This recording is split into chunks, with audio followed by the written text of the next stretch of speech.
2 Samuel chapter 8. After this, it came to pass that David attacked the Philistines and subdued them. And David took meteor armor from the hands of the Philistines. Then he defeated Moab, forcing them down to the ground. He measured them off with a line. With 2 lines he measured off those to be put to death, and with 1 full line those to be kept alive. So the Moabites became David's servants and brought tribute. David also defeated Hadadezer, the son of Rehob, king of Zobah, as he went to recover his territory at the river Euphrates. David took from him 1,000 chariots, 700 horsemen, and 20,000 foot soldiers. Also David hamstrung all the chariot horses, except that he spared enough of them for 100 chariots.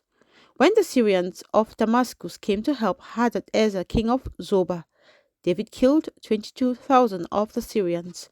Then David put garrisons in Syria of Damascus, and the Syrians became David's servants and brought tribute. So the Lord preserved David wherever he went. And David took the shields of gold that belonged to the servants of Hadadezer and brought them to Jerusalem. Also from Betah and from Berothai, cities of Hadadezer, King David took a large amount of bronze.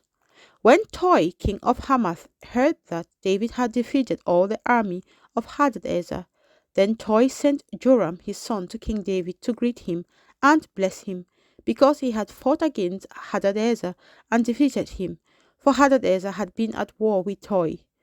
And Joram brought with him articles of silver, articles of gold, and articles of bronze.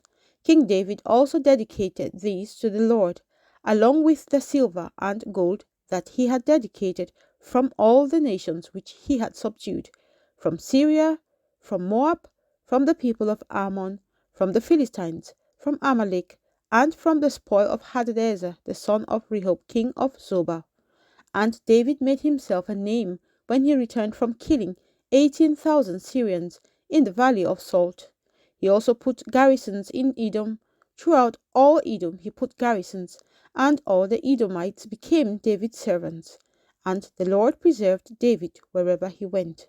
So David reigned over all Israel, and David administered judgment and justice to all his people. Joab the son of Zeruiah was over the army. Jehoshaphat the son of Ahilud was recorder. Zadok the son of Ahitub and Ahimelech the son of Abiathar were the priests. Seraiah was the scribe.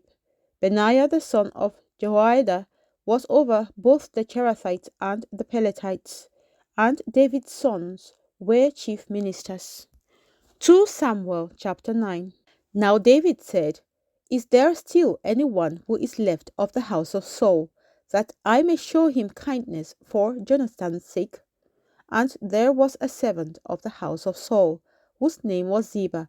So when they had called him to David, the king said to him, "Are you Ziba?" He said, "At your service." Then the king said, "Is there not still someone of the house of Saul to whom I may show the kindness of God?" And Ziba said to the king, "There is still a son of Jonathan, who is lame in his feet." So the king said to him, "Where is he?"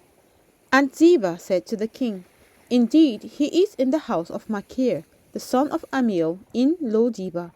Then King David sent and brought him out of the house of Machir, the son of Amiel, from Lo-debar. Now when Mephibosheth, the son of Jonathan, the son of Saul, had come to David, he fell on his face and prostrated himself. Then David said, "Mephibosheth?" And he answered, "Here is your servant." So David said to him, "Do not fear, for I will surely show you kindness for Jonathan your father's sake, and will restore to you all the land of Saul your grandfather, and you shall eat bread at my table continually." Then he bowed himself and said, "What is your servant, that you should look upon such a dead dog as I?"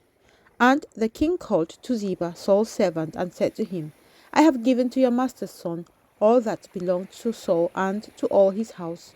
You therefore and your sons and your servants shall work the land for him, and you shall bring in the harvest, that your master's son may have food to eat. But Mephibosheth your master's son shall eat bread at my table always." Now Ziba had 15 sons and 20 servants. Then Ziba said to the king, according to all that my lord the king has commanded his servant, so will your servant do. As for Mephibosheth, said the king, he shall eat at my table like one of the king's sons. Mephibosheth had a young son whose name was Micah, and all who dwelt in the house of Ziba were servants of Mephibosheth. So Mephibosheth dwelt in Jerusalem, for he ate continually at the king's table, and he was lame in both his feet.